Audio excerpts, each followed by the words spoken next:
Hello students, जैसा कि हमने अपना चैप्टर स्टार्ट किया हुआ है फेयर प्ले, और इसमें हमने देखा कि अब पार्ट 3 में चले गए।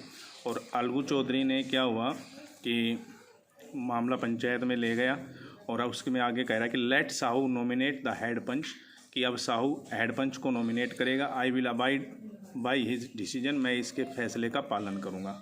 साहू शाही चांद साहू ने अपना अवसर देखा and propose the name of Jumman, और उसने जुम्मन के नाम को प्रपोज कर रख दिया। अलगूज हार्ट संक, अलगू का जो दिल था वो बैठ गया। एंड ही टर्न्ड पेल, और वो पीला पड़ गया। But what could he do, लेकिन वो क्या कर सकता था।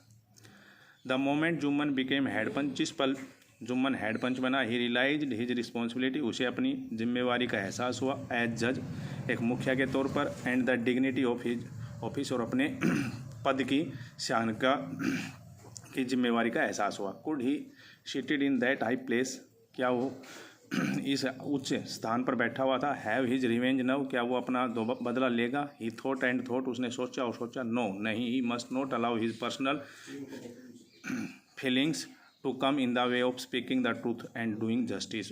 कहता है कि उसे इस तरह की अपनी पर्सनल जो निजी भावनाएं थी वो इसकी अनुमति नहीं दे रही थी। To come in the way of speaking the truth, और जो उसे सत्य बोलना था, एंड डूइंग जस्टिस, और न्याय करना था। Both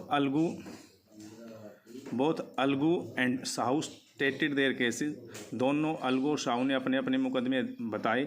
they were cross examine, उनसे पूछताछ की गई। And the case was considered deeply, और केस को बड़ी गहराई से देखा गया, परखा गया, जांचा गया।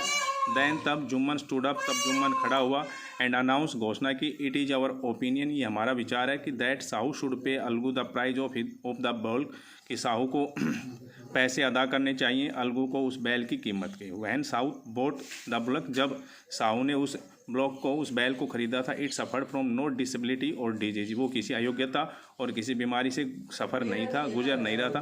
The death of the block, जो बैल की मृत्यु थी वो आज अनफॉर्चुनेट, बड़ी दुर्भाग्यपूर्ण थी। But Algu can not be blamed for it, लेकिन इसके लिए अलगू को जिम्मेवार नहीं ठहराया जा सकता, दोष नहीं दिया जा सकता। Algu could not contain his feelings, Algu could not contain his feelings, Algu अपनी भावनाओं को कंटेन नहीं कर पाया, नहीं रोक सका। ही स्टूड अप, वो खड़ा हुआ। एंड सैड लाउडली, और बड़ी जोर से कहा, ओवर एंड ओवर अगेन, बार बार, victory to the panchayat, panchayat की जीत हुई। दिस इज जस्टिस, यही न्याय है।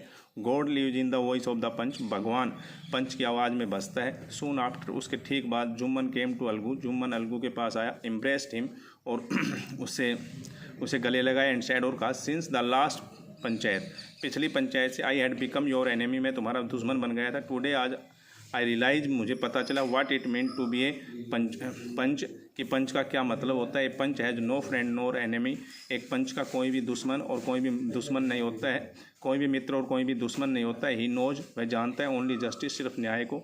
Late no one deviate from the path of justice, कोई भी डेविएट, दूर नहीं कर सकता किसी को भी न्याय के रास्ते से। एंड ट्रूथ, सच्चाई के रास्ते से। फॉर फ्रेंडशिप और एनिमिटी, चाहे वो दुश्मनी हो, चाहे वो मित्रता हो। Algu impressed his friend, Algu ने अपने मित्र को गले लगाया। एंड वेप्ट, और रोया। And his tears washed away all the dirt of misunderstanding between them, और उनके आंसुओं ने सभी उस धूल को, जो मिसअंडरस्टैंडिंग की धूल थी, असमझता की भूल थी, उसको धो दिया। बिटवीन देम, उनके बीच जो मिसअंडरस्टैंडिंग की जो डर्ट थी, उस सबको उनके आंसुओं ने धो दिया, दूर कर दिया। तो डियर स्टूडेंट्स, इस चैप्टर को आप कंप्लीटली रीड हो चुका है, इस बार कंप्लीट रीड करें, और कल से इसके क्वेश्चन आंसर करेंगे।